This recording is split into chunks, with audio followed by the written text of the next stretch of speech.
Meus caros irmãos, muito bom dia. A graça e a paz do Senhor Jesus. Eu leio com vocês nessa manhã, João 13:34.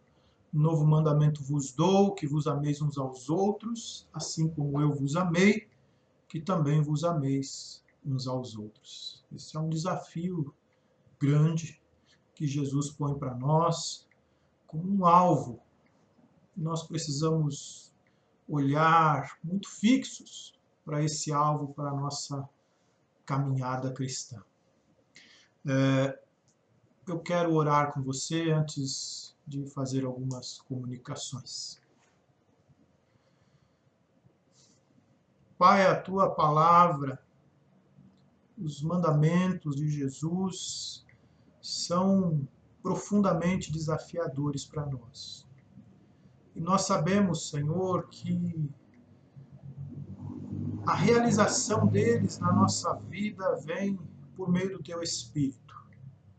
E muito obrigado, Deus, porque em Cristo o Senhor nos dá essa prerrogativa de sermos habitados pelo teu Espírito, termos as nossas vidas transformadas e podermos contemplar esse alvo tão nobre para o qual o Senhor nos conclama. Que nós caminhemos, ó Deus, de encontro a este objetivo, a este alvo que Jesus nos colocou. Que realmente, Senhor, tenhamos capacidade, pelo Teu Espírito, de nos amarmos uns aos outros como Jesus nos amou, a ponto, ó Deus, de percebermos nitidamente nos nossos irmãos suas qualidades, seus dons, suas disposições de se aproximarem do Senhor e de levarem a sério a vida cristã. Dá-nos, ó Deus, essa visão, Pai, esse entendimento do nosso próximo, para que a nossa igreja, para que o corpo do Senhor Jesus Cristo expresse de fato a sua graça, a sua multiforme sabedoria, e faça, Senhor Deus, com que outros o conheçam. Obrigado por esta manhã de domingo, tão abençoada que o Senhor nos dá. Que tenhamos também sensibilidade, ó Deus, para experimentarmos quão bondoso o Senhor é para nós ao nos dar esse tempo das manhãs de domingo para estarmos juntos, te bendizendo, te glorificando, buscando, Senhor Deus, um aprendizado na tua palavra para crescermos na tua graça e no conhecimento da tua pessoa. Muito obrigado, Deus. Que a nossa oração faça com que os nossos olhos sejam abertos para que tenhamos a consciência, o entendimento de quão importantes são esses momentos, Pai. E de quão privilegiados somos pelo Senhor, porque o Senhor nos dá esse tempo, Deus. Muito obrigado pelos nossos irmãos, pela nossa igreja. Obrigado, Senhor, pelos preparativos para voltarmos nesta noite nos nossos cultos presenciais. Obrigado pelos irmãos que virão. Obrigado, Deus, por aqueles que ficarão em suas casas, mantendo os seus cuidados. Nós te agradecemos por todos os nossos queridos, Pai. E sabemos que a decisão de cada um é pautada na oração, pautada naquilo que o Senhor tem colocado nos seus corações. E nós te agradecemos por isso, Pai. Muito obrigado pela certeza que vai no nosso coração de que nada pode abalar a tua igreja, Senhor.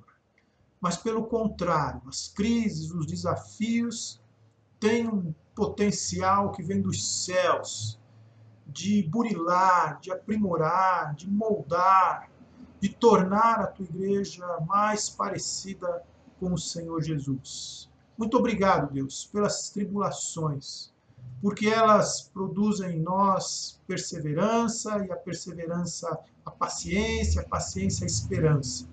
Te louvamos, Deus, pela esperança que temos na pessoa de Jesus Cristo, para o presente e para o nosso futuro. Nós te louvamos, Pai, na beleza da tua santidade, e o fazemos em nome do Senhor Jesus. Amém. Muito bem, nós voltamos hoje com os nossos cultos presenciais, no período da noite, às 19 horas. Nós temos um pouco mais de pessoas inscritas no nosso culto.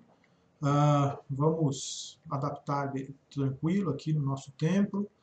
Para o domingo que vem, as crianças estão liberadas. O prefeito autorizou verbalmente, mas com algumas condições, que elas fiquem no templo com os pais. Então, fique à vontade, você quiser vir trazer sua criança, entendendo que ela vai ficar bem contigo no tempo do culto. Nós vamos tentar reduzir um pouquinho o tempo do culto. Pode trazer a sua criança, ok? E eu peço que você continue a sua oração, para que em breve nós possamos voltar às nossas atividades normais, pelas manhãs de domingo, à noite, às quartas-feiras, com o trabalho com as crianças. E peça a Deus para que esse tempo se abrevie. Já está acabando. Nós temos essa certeza, nós temos esse vislumbre que Deus está atendendo às nossas orações e que está moldando a sua igreja, está nos aprimorando, está trabalhando em nossas vidas. É muito importante que você tenha essa sensibilidade. É muito importante que você vislumbre isso e agradeça a Deus e perceba os ganhos que esse tempo pode proporcionar na nossa vida. Continuamos a nossa campanha de missões. Se você ainda não contribuiu, fique à vontade para fazer. Até a próxima semana, até o próximo domingo, quando nós encerraremos a nossa campanha. Ok? Vamos ouvir a música e logo mais, então, vamos para os nossos estudos, no lugar mais seguro da Terra, o livro de Larry Crabb. Ok? E depois da nossa reunião aqui, do nosso tempo aqui, na sequência do vídeo, siga o mestre para as nossas crianças. Um bom domingo a você.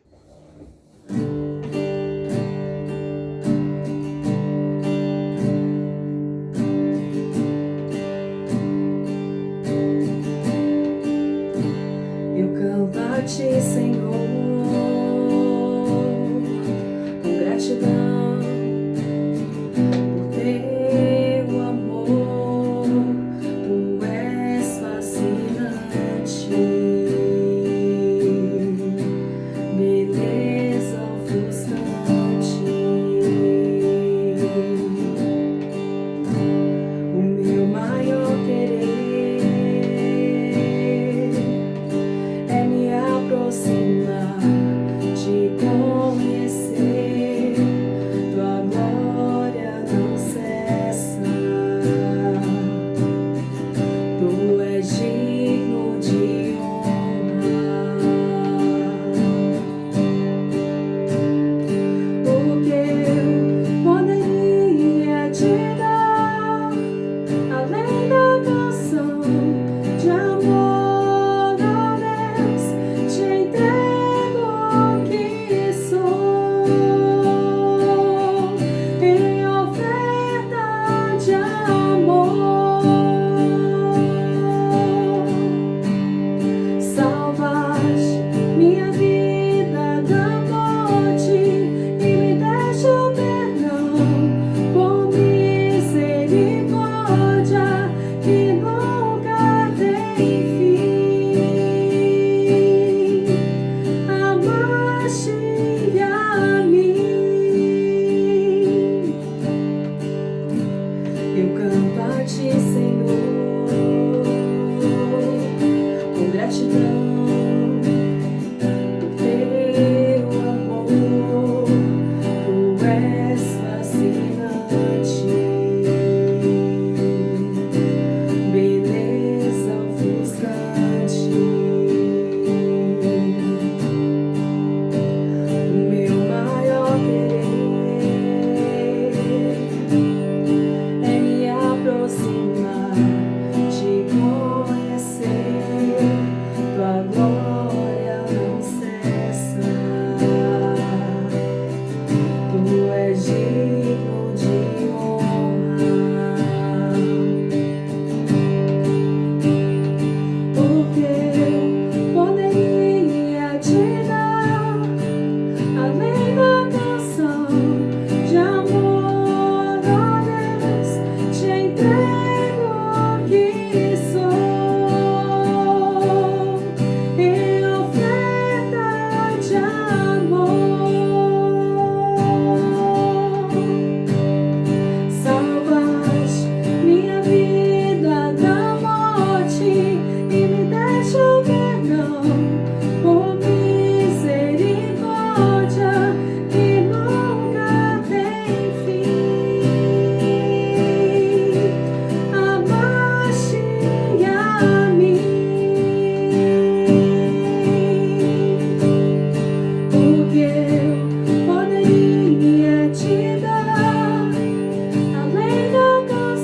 tema da nossa aula de hoje é: existe mesmo um recinto superior?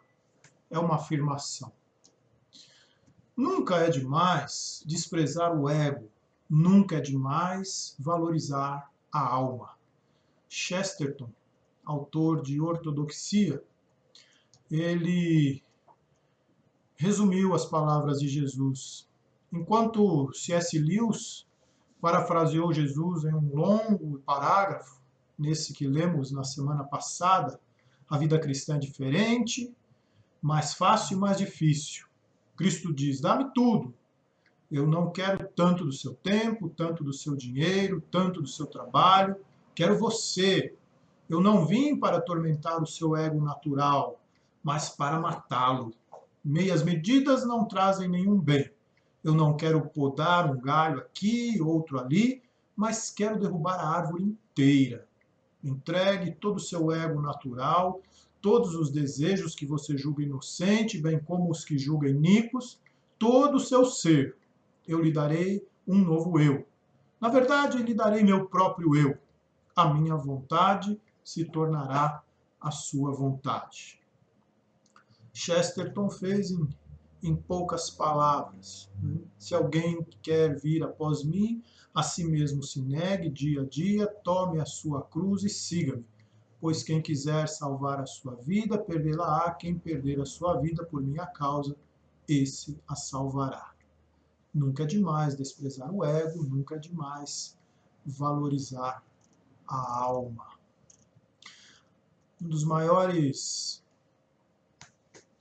Uma das maiores demonstrações de fé que podemos expressar é acreditar que há algo fundamentalmente bom nas pessoas cristãs com quem convivemos, especialmente em nós mesmos. Você crê de verdade que a transformação da tua alma é uma ação do Espírito Santo de Deus? Você já se surpreendeu a você mesmo, reagindo a uma determinada situação conflituosa de forma totalmente diferente de como reagiria antes de ser transformado pela graça de Cristo? Ou você percebe que nada mudou, mas ainda assim tem certeza de que é um cristão convertido? Nós cremos na atuação do Espírito de Deus na alma de um ser humano.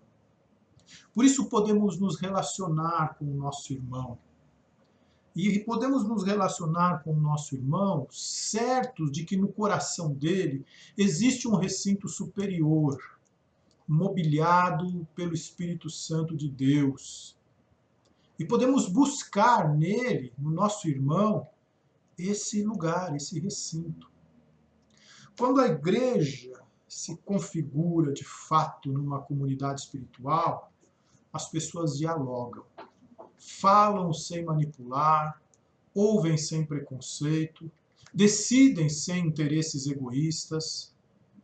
Mas as nossas conversas, elas tendem muito mais em torno da nossa razão do que do interesse espiritual que está em jogo, que está sendo conversado. Mas é importante que deixemos de lado um pouco o nosso ego e demos atenção à alma. Paulo nos orienta assim: não saia da vossa boca nenhuma palavra torpe, e sim unicamente a que for de boa edificação, conforme a necessidade, e assim transmita a graça aos que ouvem. Os cristãos acreditam que dentro de cada pessoa existe algo de valor inestimável, o que a Bíblia chama de alma eterna. Para cada cristão, a alma, além de valiosa, é também boa. A alma cristã é regenerada, vivificada, com a vida verdadeira que circula entre os membros da Trindade Santa, Pai, Filho e Espírito Santo. É essa vida benévola que Larry Crabb chama de recinto superior do nosso coração. O ser espiritual que encontra a alegria do recinto superior, encontra na alma do seu irmão também o recinto superior dele. Por mais que esse irmão viva no seu recinto inferior, aquele que encontrou a sua alegria, conhece, busca, extrai do outro o seu recinto superior. O interesse maior numa conversa espiritual não é o pecado, nem o problema psicológico, mas exatamente a ação do Espírito. O que há de bom? Onde está a bondade? Sabemos que está lá, talvez até oculta, mas está presente. Que prova podemos achar do criativo envolvimento do Espírito na vida dos outros? Esse é o principal interesse da comunidade espiritual. Extrair e experimentar o melhor do outro transformado pelo Espírito. Para tal, precisamos ter coragem de falar. Mas não simplesmente abrir a porta do recinto inferior e liberar tudo que está lá. Essa não é uma demonstração de sinceridade saudável. Aquela sinceridade que deveria se expor do nosso recinto superior. A coragem de que nos é exigida, a coragem de que nós precisamos para que a comunidade espiritual realmente aconteça, é a coragem que vem do coração. Larry Crabb diz assim: ter coragem é dar ouvidos ao nosso coração, é falar do coração e dar de coração. Mas o nosso coração tem duas câmeras, uma superior e a outra inferior. Falar do recinto inferior demanda uma coragem carnal, autoafirmação. Aquelas pessoas que falam, eu falo mesmo, eu falo a verdade, eu sou assim mesmo.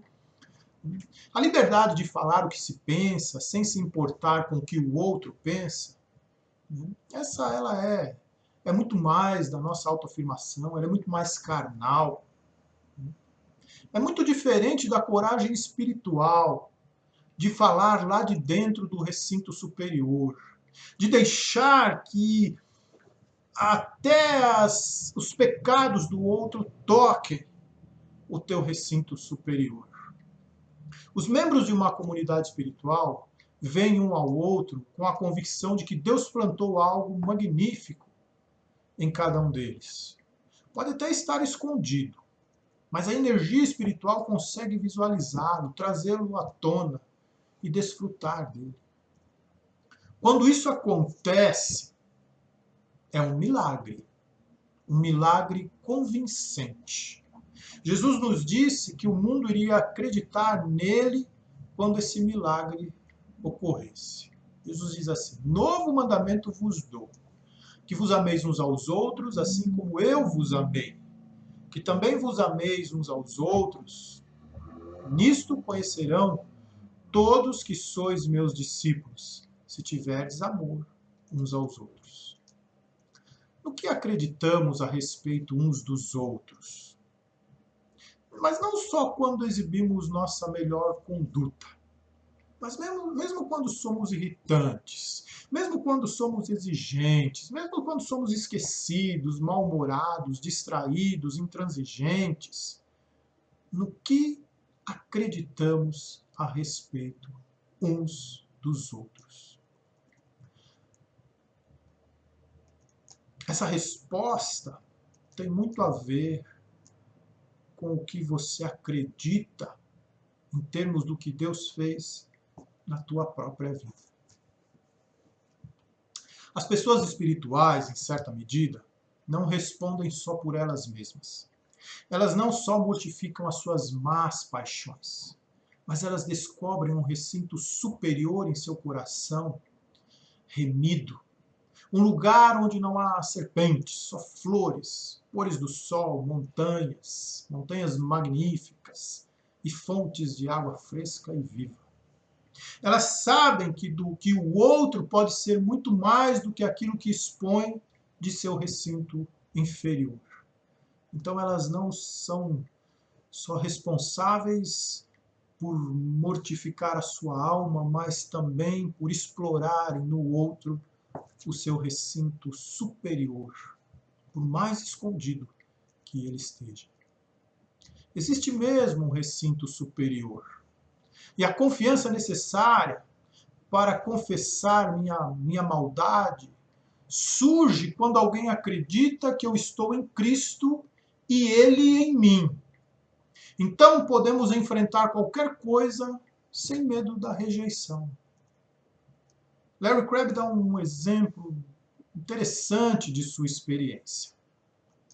Ele confessa um sentimento errôneo que o acompanhava por alguns anos já. Tratava-se de uma paixão,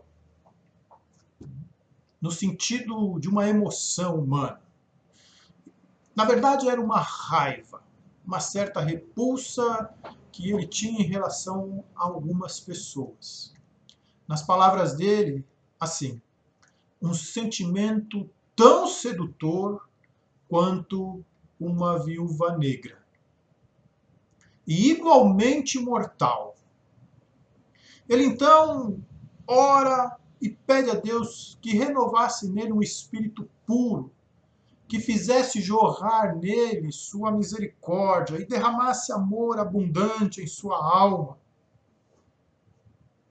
Que nada senão o amor transbordasse dela. Então ele diz assim: eu ansiava por conhecer, na antiga expressão puritana, o poder repulsivo ou o poder expulsivo de um novo afeto. Ou seja, um novo afeto por aquelas pessoas que Deus colocasse no coração dele expulsaria aquele sentimento errôneo, aquela paixão malvada que estava no seu coração. Para que isso acontecesse, nosso autor então decide contar seu problema para um amigo. E aí então, na experiência, ele teve uma experiência tremenda com aquele amigo. E ele diz assim sobre o seu amigo: ele não identificou as raízes, nem interpretou o significado, nem me mandou mudar. Em vez disso, seus olhos se umedeceram ao dizer: me sinto tão atraído a Cristo por sua causa. É maravilhoso ver quanto você odeia tudo o que se impõe entre você e o seu Senhor. Veja que percepção do recinto superior do outro. Esse amigo de Larry Crabb, enquanto ouvia a confissão do seu pecado, enquanto ouvia o quanto aquilo o incomodava, o quanto ele queria ser libertado daquela emoção, ele percebeu não a maldade de Larry Crabb, mas a sua disposição de desvencilhar-se daquilo que comprometia a sua relação com Cristo. E foi isso que abençoou a alma daquele seu amigo. Percebe como pode ser profundo ou profunda uma relação espiritual entre dois amigos? Um vai para ser abençoado em termos de ter o outro para confessar, e aquele outro é abençoado pela disposição daquele um que quer libertar-se de algo para estar mais próximo, para estar mais límpido na presença de Deus. Os dois falaram do seu recinto superior. O amigo teve a capacidade espiritual de ver o recinto superior de Larry Crabb. Ele identificou o princípio da grandeza em ação, mesmo quando o princípio da iniquidade era bem mais visível. Quando alguém chega para você e fala: eu tenho raiva de tais pessoas, eu não gosto delas, mas eu quero me libertar disso. O que fica evidente é a raiva, é o eu não gosto. Mas quando se fala do recinto superior, quando se está pronto a receber alguém no recinto superior, essa sensibilidade de perceber a grandeza do outro, mesmo tratando com o seu pecado, é algo que realmente abençoa. Pessoas assim que nos recebem como amigos espirituais, já do recinto superior, nos transmitem segurança e maior desejo de obedecer a Deus. Pessoas assim nos mostram que também podemos alcançar o recinto superior do nosso coração. É como um médico que vê o tumor, mas diz ao paciente muito otimista assim: temos que fazer uma cirurgia. Você tem um tumor que está todo rodeado por tecido saudável. Nós vamos tirá-lo e daí você ficará novo em folha. Porque o que você tem de fato é tecido saudável. Quando falamos aos nossos irmãos do recinto superior, acentuamos sua certeza de que estão em Cristo e de que nada corrompido, nem mesmo levemente imaculado, pode permanecer na presença dele. Acentuar a presença de Jesus na vida dos irmãos transmite segurança. A certeza da presença de Jesus nos faz mais propensos à santidade e a colocá-la por cima de todo o nosso desejo vil, da nossa raiva, da nossa indignação, da nossa ofensa, da nossa desconfiança, da nossa mágoa. Por fim, Larry Crabb nos mostra os móveis do recinto superior do nosso coração. Enquanto nós temos no recinto inferior, que é mobiliado pelo ego, a paixão pelo ego, a paixão pelo controle, a paixão por definir e a paixão por realizar, no recinto superior, que é mobiliado pelo Espírito de Deus, então nós temos a paixão por adorar, a renovada imagem de Cristo com sua paixão por adorar. Um desejo incomparável em força espiritual para glorificar a Deus, adorando, revelando-os aos outros. A paixão por confiar, o reconhecimento de que somos, de quem somos e de quem é Deus. Reconhecimento esse que desperta paixão por confiar, o impulso que possibilita repousar numa tempestade e continuar tranquilamente nossa caminhada rumo a Deus. O impulso de depender de Deus radicalmente. A paixão por crescer. A postura que nos faz ver as experiências da vida como oportunidades de satisfazer a paixão pelo crescimento, motivos para celebrar as provações como fator de aprimoramento espiritual, e ver as bênçãos como prenúncios do que está por vir. Por fim, a paixão por obedecer, adotar a lei de Deus como o caráter da pessoa que mais amamos. Postura essa que nutre a paixão por obedecer, não uma pressão, não uma obrigação, mas uma avidez, uma vontade, uma disposição natural de agradar ao Pai, a qual é livre de toda a raiva e é despertada de forma sobrenatural. No final deste capítulo, temos um esquema interessante que Larry Crabb apresenta para facilitar a compreensão do leitor sobre o poder da comunidade espiritual na transformação de vidas. Então, nós temos aí uma pessoa, ele vai falar da dinâmica da carne e da dinâmica do espírito agora. Uma pessoa tem um problema e está com dificuldades. Então, na relação espiritual, o problema é sentido e a dificuldade é visível. Então, um amigo espiritual percebe a dificuldade e imediatamente tem a visão do que o espírito poderia fazer na vida da pessoa. Problema sentido, dificuldade visível, visão do que o espírito poderia fazer. Esse amigo sabe que a batalha é real. Por trás do problema, o recinto inferior, então, destila o seu veneno.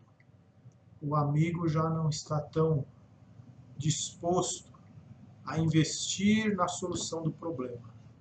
E aí, então, esse problema de sentido, dificuldade visível, que fez brotar uma visão do que poderia ser, se o trato restringir-se à paixão pelo ego, a paixão pelo controlar, a paixão pelo definir, a paixão pelo realizar, então o que acontece é a dinâmica da carne, onde pessoas estão debaixo da lei. As pessoas estão debaixo da lei, essa somatória das paixões do lugar inferior configuram-se na dinâmica da carne e as coisas giram em torno muito mais daquele que poderia levar o problema a uma solução do que, de fato, naquele que precisa de ter o seu problema resolvido. Então, essa é a dinâmica da carne. Existe até um vislumbre do que poderia acontecer, do que o espírito pode fazer.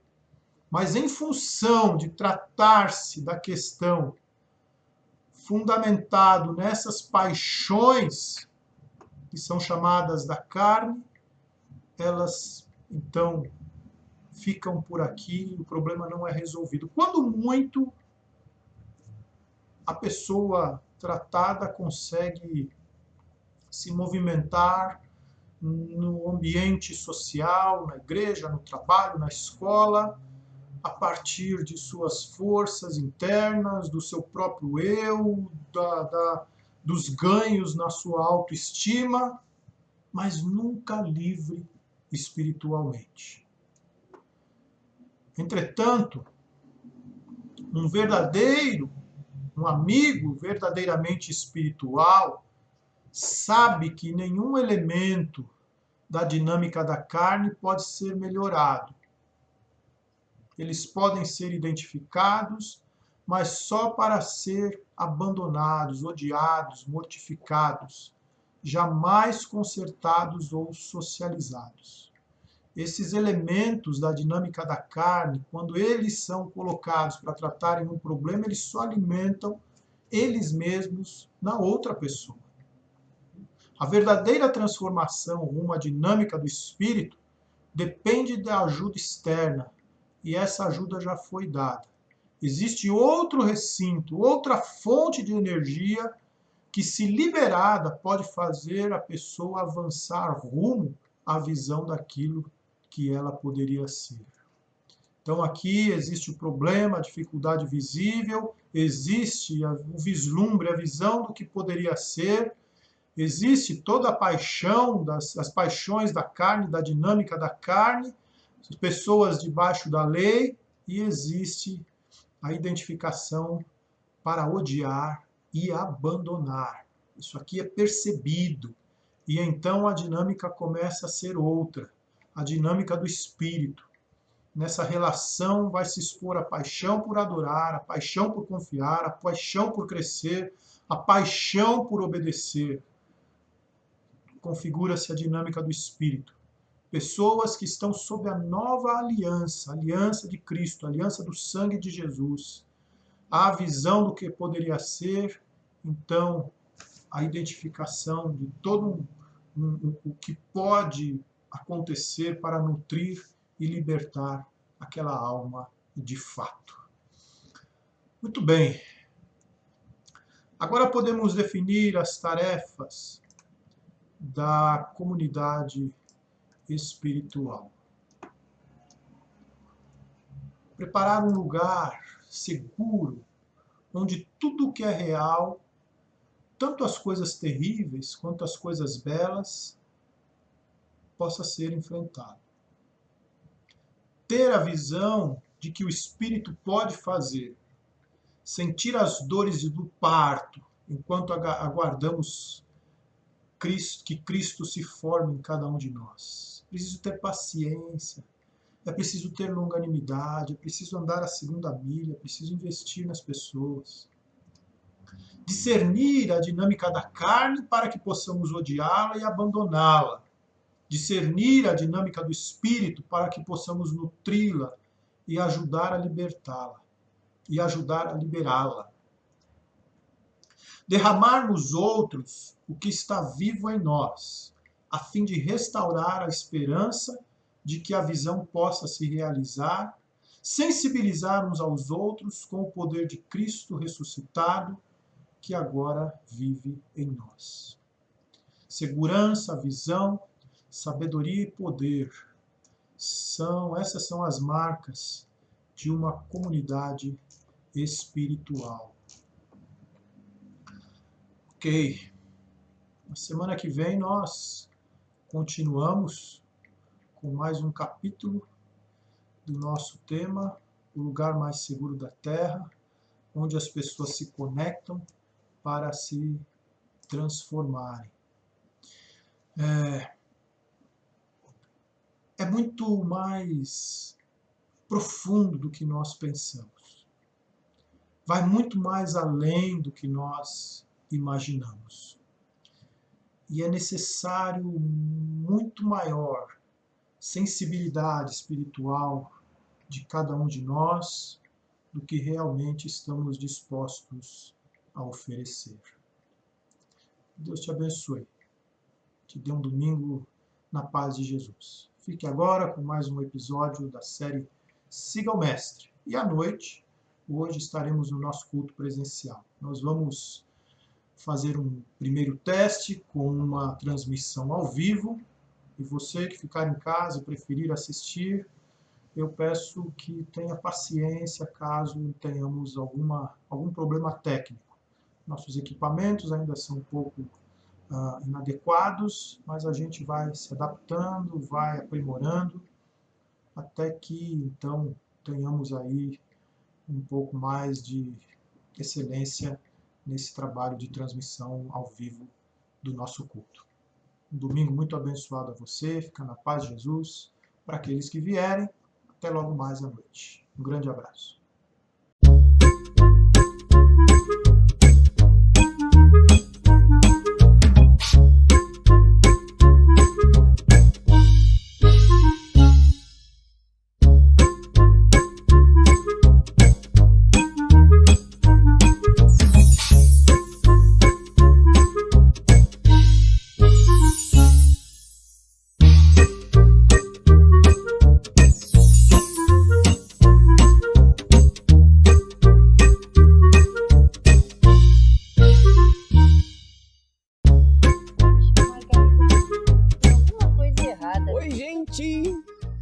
Tudo bem?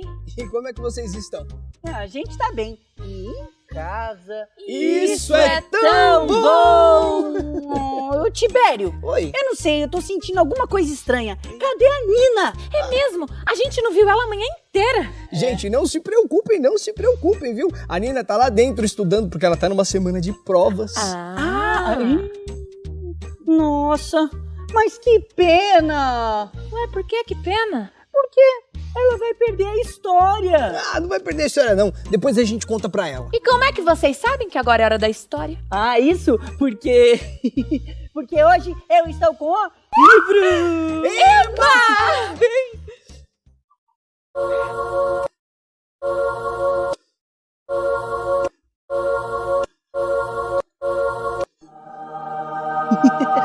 Gente, essa história é sensacional. É mesmo? E tá no Evangelho de Lucas, capítulo 17, no versículo 20 ao 24.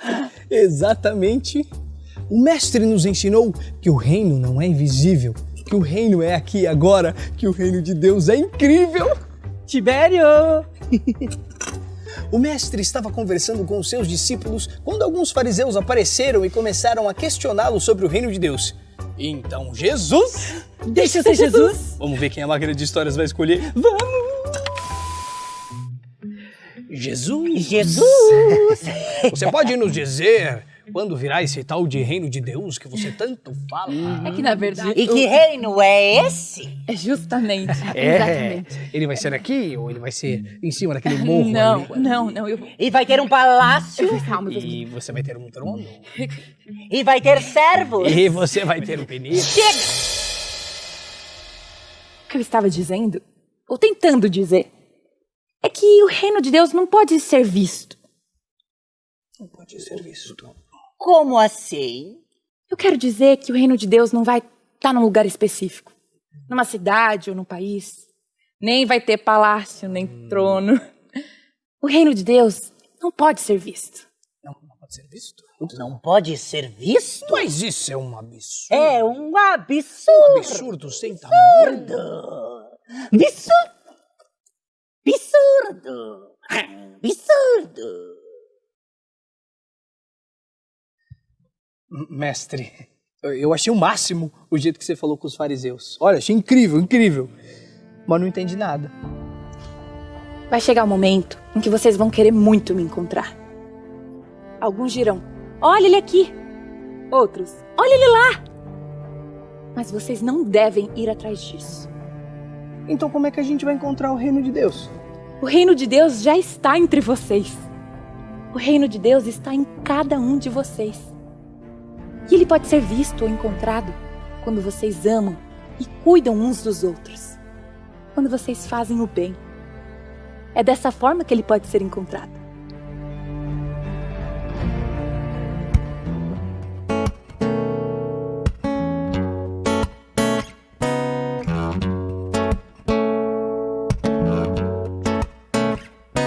Que reino é esse que não posso ver? Tararau. Que reino é esse que não posso ver?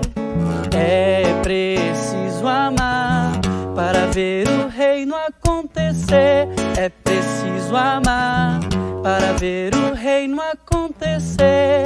É esse que não posso ver. Tararau. Que reino é esse que não posso ver? Palácio, tesouros e servos, nesse reino não vai encontrar. Fogo, batalhas e guerras, nesse reino não vai encontrar.